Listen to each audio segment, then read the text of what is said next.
Buat kalian yang mau mensupport channel ini dengan donasi, atau emang sekedar mau beli mimin kopi, kalian bisa pilih antara Super Thanks atau Saweria. Gue sih nggak masalah kalian pilih yang mana. Cuma kalau bisa, lewat Saweria aja. Soalnya kalau YouTube, potongannya gede, 30%. Kalau Saweria, cuma 5%. Untuk link Saweria, kalian bisa klik aja di atas kanan nih. Atau bisa cek di kolom deskripsi. Tapi kalau mau support, nggak harus donasi kok. Dengan kalian nonton sampai habis dan memberikan like pada video ini, itu udah ngebantu banget buat support channel ini. Oh iya, kalian juga bisa join nih ke grup Telegram komunitas cerita manhwa yang baru.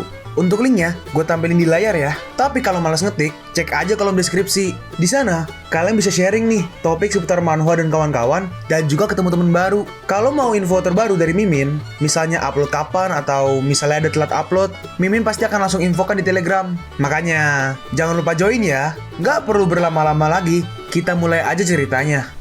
Melanjutkan cerita sebelumnya, di mana mereka mengalahkan para zombie serigala. Duh, merepotkan sekali. Gak ada ban serep di mobil ini. Nah, jika kalian butuh ban, di rumah keluargaku memilikinya. Tempat tinggal kami di dekat sini. Siapa aja di antara kalian bisa ikut denganku untuk mengambilnya. Benarkah? Terima kasih banyak, Paman. Kami akan memberikan sesuatu yang Paman butuhkan sebagai gantinya. Enggak perlu. Di dunia sekarang, gak mudah untuk bertahan hidup. Kalian punya banyak orang, simpanlah untuk kalian sendiri. Tongle berkata, kalau begitu, biar aku aja yang pergi ikut dengan Paman. Mungkin anjing-anjing zombie ini akan kembali. Kau harus tetap tinggal di sini untuk melindungi semuanya. Baik, kembalilah dengan cepat. Baik, lalu mereka berdua pun pergi. Paman, apakah ada orang yang selamat di desa ini? Di sini nggak ada lagi. Semua yang bisa melarikan diri dari sini. Dan hanya ada anjing-anjing zombie aja yang berada di area ini. Kenapa Paman gak melarikan diri dari sini? Aku udah tua dan aku gak bisa hidup di tempat lain. Jadi aku menetap di sini. Kenapa Paman gak pergi ke tempat perlindungan? Ikutlah bersama kami, Paman. Aku berasal dari pangkalan nomor 6, tempat perlindungan di kota Yuchao. Pangkalan nomor 6. Tidak, istri dan anakku tinggal di sini. Aku gak ingin meninggalkan mereka. Bahkan jika aku mati, aku harus mati bersama mereka. Ini rumahku, kau tunggu di sini. Aku akan mengambilkan ban mobilnya untukmu. Baik, Paman. Lalu Tongle masuk dan melihat beberapa foto. Dalam hati Tongle, Paman ini udah sangat tua, tapi istrinya sangat muda dan cantik. Lalu tiba-tiba pintunya terbuka. Saat dia buka pintunya, ternyata dia melihat dua zombie. Kedua zombie itu sedang makan. Melihat itu dia kaget. Lalu tiba-tiba dia ditodong pistol dari belakang. Oh, kamu menemukannya? Iya. Mereka adalah istri dan anakku, tapi mereka telah menjadi zombie. Aku tahu, emang kenapa? Aku ingin mereka tetap hidup, bahkan jika mereka adalah zombie. Aku telah menikah 3 kali sebelumnya, dan istriku semua meninggal karena nasi buruk. Orang-orang di desa ini mengatakan kalau aku dikutuk, dan tidak ada yang mau mendekatiku, kecuali Xiao Chun. Hanya Xiao Chun yang tahu betapa gak seburuk apa yang dikatakan orang-orang. Hanya dia yang mengerti diriku. Dia gak membenciku karena aku tua dan miskin. Dia mau menikahiku dan memberiku anak yang lucu. Mereka adalah orang-orang yang aku sayangi di dunia ini. Jadi bagaimana bisa aku meninggalkan mereka berdua? Jangan konyol. Apa kau pikir mereka masih hidup seperti layaknya orang normal? Mereka udah lama mati, dan sekarang mereka hanya mayat berjalan.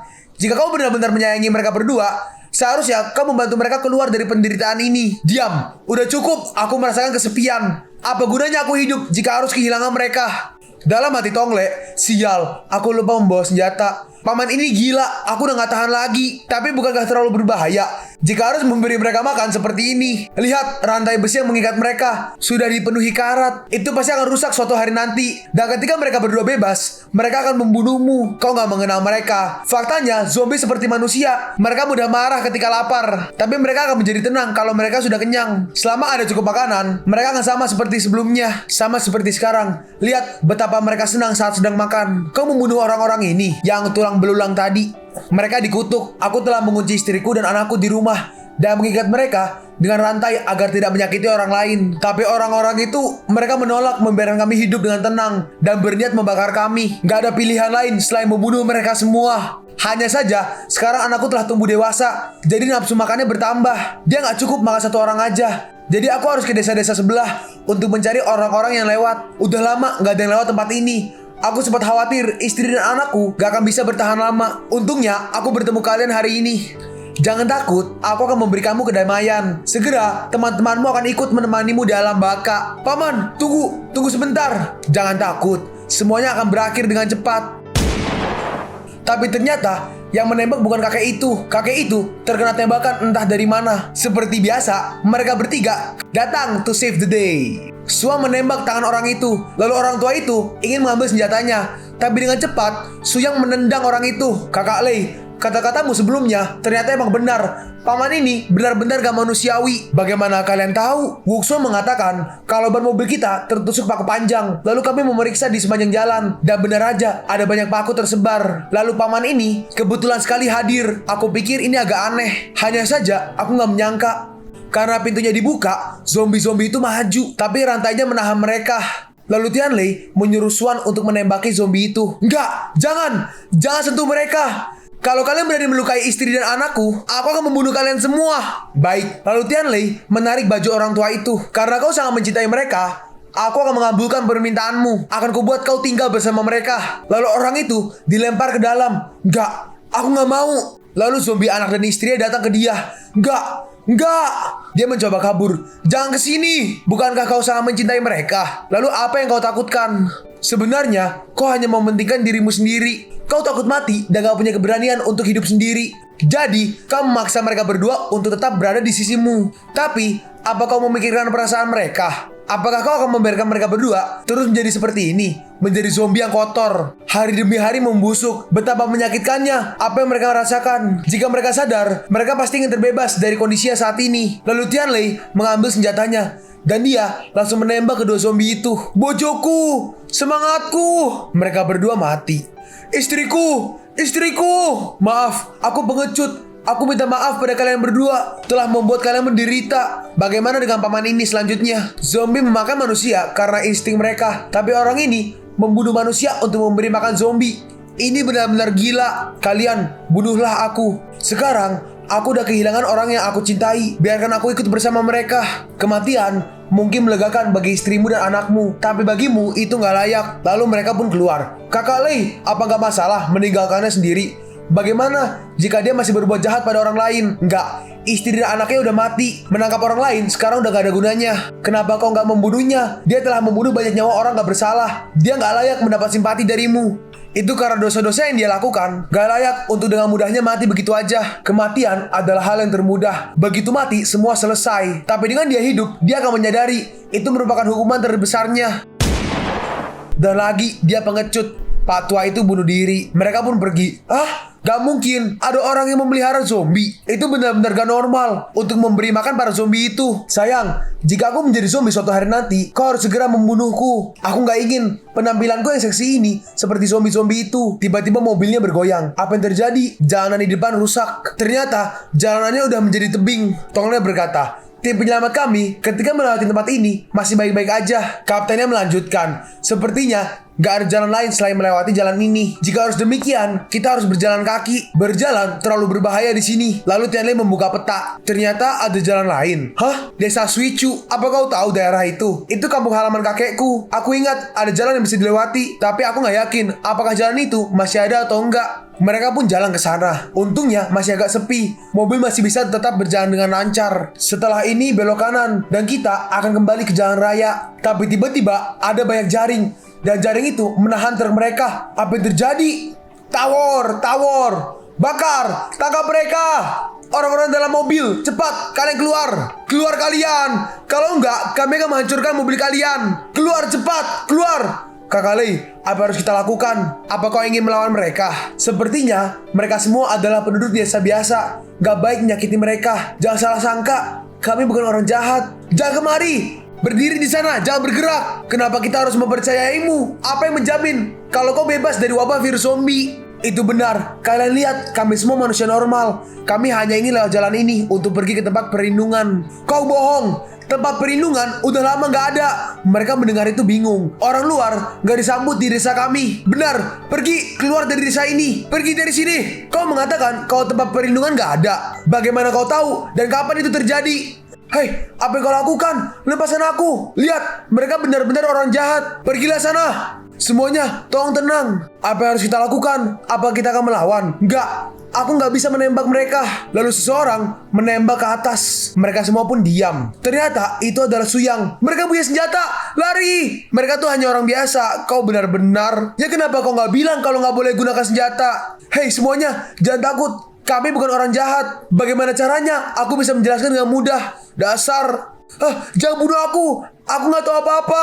Tonglei, jangan terlalu gegabah. Tapi dia, Tonglei, Aku sepertinya kenal. Paman Chow. Mereka pun akhirnya masuk ke dalam desa. Paman Chow berkata, aku udah lama gak melihatmu sejak kakekmu pindah. Dan aku gak menyangka melihatmu lagi di situasi seperti ini. Kau masih kecil waktu itu. Dan dalam sekejap kau telah tumbuh menjadi pria dewasa. Iya, aku belum kembali kemari setelah bertahun-tahun. Ngomong-ngomong, bagaimana kabar kakekmu? Kakek meninggal 3 tahun lalu. Sebelum beliau meninggal, aku berjanji padanya aku akan menjadi tentara. Dan sekarang aku udah menjadi seorang prajurit. Hah? Benarkah? Paman sedang panen? Iya.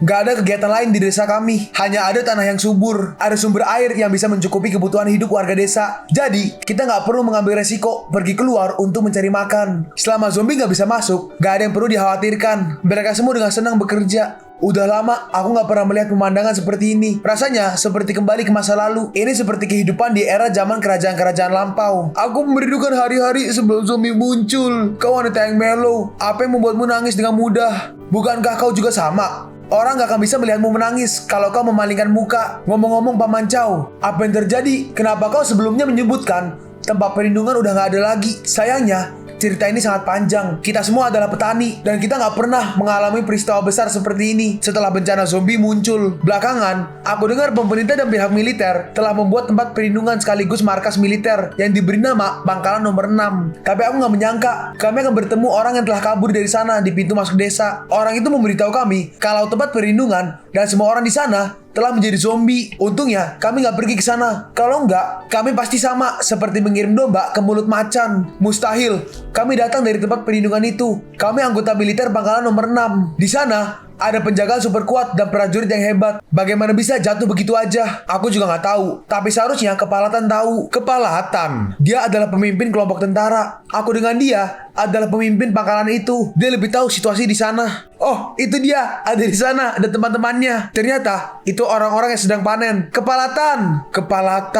Kepala pangkalan Chen Fei, Kapten Brigadir ketiga dari tim penyelamat. Anggota tim penyelamat Tong Le. Aku gak menyangka masih bisa bertemu anggota tentara yang masih selamat di sini. Namaku Chin Kun, biasanya dipanggil Kepalatan. Dan ini wakilku, Xiao Chunyi, Kapten Chow Tianlei. Aku gak menyangka kau bisa membentuk kelompokmu sendiri dan bisa selamat sampai di sini di masa bencana zombie seperti sekarang. Sungguh gak mudah untuk bisa bertahan hidup. Kami hanya berusaha untuk bertahan hidup. Gak ada yang patut dibanggakan. Tidak seperti Kapten Chen, timnya hampir musnah untuk menyelamatkan orang-orang. Dan dia juga kehilangan tangannya. Mereka adalah pahlawan sejati. Kapten Chen, kau adalah kebanggaan para prajurit kami. Jika pasukan kita masih ada, aku pasti mau minta penghargaan untukmu. Tapi sayangnya, melindungi orang-orang adalah tugas tentara. Dan kehilangan satu tangan bukanlah apa-apa. Tapi Kapten Chin Kun, apakah benar tempat perlindungan udah benar-benar gak ada dan jatuh ke tangan zombie? Iya benar. Tempat perlindungan dan pangkalan militer dijaga sangat ketat dan kuat. Bagaimana bisa para zombie itu menyerangnya? Para tentara penjaga emang sangat kuat. Tapi sayangnya bukan itu yang jadi masalahnya. Karena banyaknya orang yang masuk terus-menerus, sehingga kita kekurangan staf medis. Kontrol keamanan juga semakin berkurang.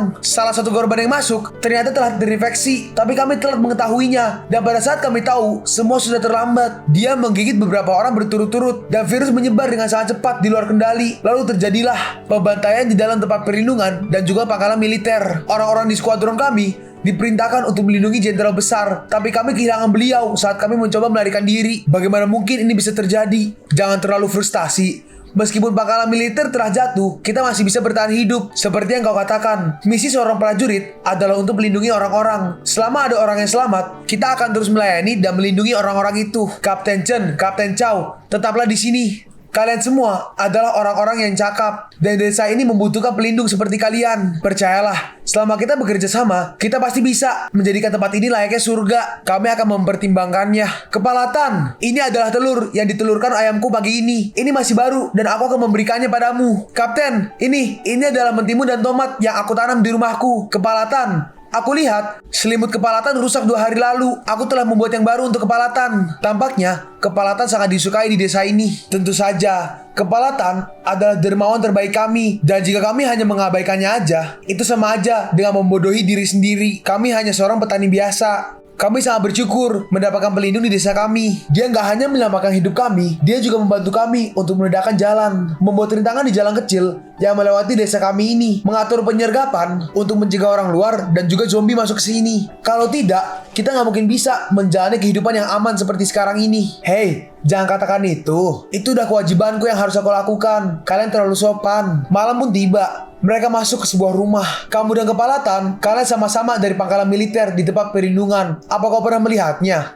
Tidak. Semua prajurit di pangkalan militer semua sedang dikerahkan. Jadi kami nggak akan tahu wajah seseorang kalau kami nggak berada di tim yang sama. Kami bertanggung jawab atas pencarian dan penyelamatan orang-orang. Waktu untuk tinggal di pangkalan sangatlah sedikit. Tapi sekarang pangkalan telah hilang. Apa yang harus kita lakukan? Aku pikir kita bisa mendengarkan saran Kepala Tan untuk tinggal di sini. Iya, aku juga berpikir demikian. Orang-orang di sini baik dan jujur. Kita bisa tinggal di sini untuk membajak sawah dan bercocok tanam seperti mereka ini. Kita semua menetap di sini dan gak perlu lagi berpetualangan di luar sana. Aku akan mengikuti Pinyan. Bagaimana denganmu? Ya tentu saja, aku akan mengikutimu. Bukankah tempat ini layak untuk ditinggali? Karena tempat perlindungan udah gak ada. Gak ada salahnya jika kita harus menetap di sini. Aku juga berpikir tempat ini merupakan tempat yang ideal untuk kita. Kapten Chen, apa rencanamu? Tentu saja, aku ingin kembali ke pangkalan. Aku nggak akan mempercayainya jika aku nggak melihatnya secara langsung. Jadi, aku harus kembali untuk melihatnya. Kapten, aku akan ikut denganmu. Tujuanku adalah untuk kembali ke markas pusat, melaporkan apa yang terjadi pada rekan-rekanku dan pada atasanku. Aku nggak ingin teman-temanku mati sia-sia. Aku ingin agar mereka dicatat dalam catatan kepolisian. Jadi aku nggak akan menyerah sampai sini. Aku akan tetap pergi ke sana. Pendapatnya nggak sama.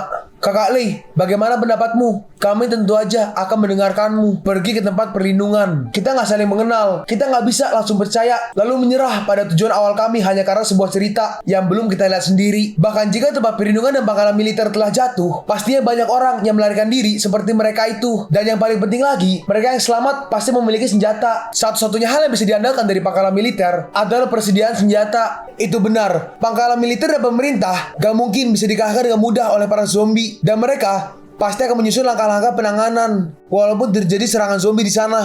Jika kita bisa menemukan mereka, aku akan memberitahu Paman Chow dan yang lainnya. Baiklah, sudah diputuskan. Semua orang beristirahatlah. Kita akan berangkat dalam 3 hari ke depan. Ternyata Xiao Chunyi mendengar mereka. Sial, keparat-keparat sialan ini. Kenapa ada banyak masalah dalam situasi seperti ini? Apakah mereka tahu kebenarannya? Gak mungkin. Pakaian kita diambil dari tentara yang mati. Kebohongan yang kami buat untuk menipu para warga desa sejauh ini masih baik-baik aja. Tapi bagaimanapun juga, kami juga belum pernah melihat keadaan tempat perlindungan dan juga pangkalan militernya. Ada tentara sungguhan di antara mereka. Walaupun mereka telah pergi keluar, tapi jika mereka kembali, maka kita akan ketahuan. Hei, sebaiknya kalian dengarkan aku. Jika mereka bersikeras untuk pergi ke sana, lebih baik kita lenyapkan aja mereka daripada kedok kita semua terbongkar karena kita bukan tentara. Kita semua hanyalah tentara gadungan. Jangan bicara omong kosong. Apa kau pikir itu mudah dilakukan? Aku telah menjadi gangster selama bertahun-tahun. Gak mudah untuk mempertahankan semua ini. Tapi perasaan dihormati dan dicintai oleh orang-orang desa merupakan pengalaman pertama dalam hidupku. Sangat menyenangkan. Mereka semua menganggap diriku ini seorang penyelamat dan mengirimkan makanan padaku. Kakak Kun, kau sangat keren. Kami benar-benar gak menyukai makanan di sini. Makan sayuran hijau setiap hari. Tapi kami gak menyentuh wanita sama sekali. Hidup ini rasanya sangat hambar. Apa kau pikir aku gak mau? Aku juga punya nafsu sama seperti kalian. Kedua gadis di bawah mereka benar-benar cantik. Jika aku bisa mencicipi mereka berdua, itu akan sangat luar biasa. Bagaimana bisa Chow Tianlei, pemuda bau kencur itu, menikmati kedua wanita itu sendiri? Karena mereka gak tahu apa yang baik buat mereka. Maka jangan salahkan Chen Kun yang hebat ini. Ngomong-ngomong, makanan udah terkumpul kan? Aku udah gak tahan lagi sebenarnya. Bagaimana bisa aku membiarkan dua kecantikan itu pergi begitu aja dari sini? Beritahu semua teman-teman kita untuk bersiap-siap. Malam selanjutnya kita akan mengobrak-abrik desa ini. Lalu mereka mengadakan perjamuan. Kakak Kun, semuanya udah siap. Di antara orang-orang itu hanya Chen Fei dan Tong Le yang profesinya adalah tentara, dan yang bernama Chow hanya seorang pelajar. Selama mereka nggak menembakkan senjatanya, nggak ada yang perlu ditakutkan. Saudara lainnya telah bersiaga di luar untuk melakukan penyergapan ini. Sekarang hanya tinggal tunggu mereka untuk masuk ke dalam perangkap kita yang telah kita siapkan. Kakak Kun, setelah kau menikmati gadis itu, jangan lupakan kami ya. Jangan khawatir, apa aku selama ini gak ada pada kalian. Setelah aku menikmati dua gadis itu, aku pasti akan membiarkan kalian untuk menikmati mereka juga. Mereka datang, mereka semua datang membawa senjata. Kalian pun sampai di penghujung video ini. Kalian mau tahu lanjutan chapter ini? Atau manhwa menarik lainnya? Makanya, jangan lupa subscribe biar kalian gak ketinggalan kalau gue upload video baru. Jangan lupa like, komen, dan share ke teman-teman kalian supaya channel ini bisa lebih berkembang ke depannya. Segitu dulu dari video cerita manhwa. Gua Sabik undur diri. See you on the next video. Zaijian!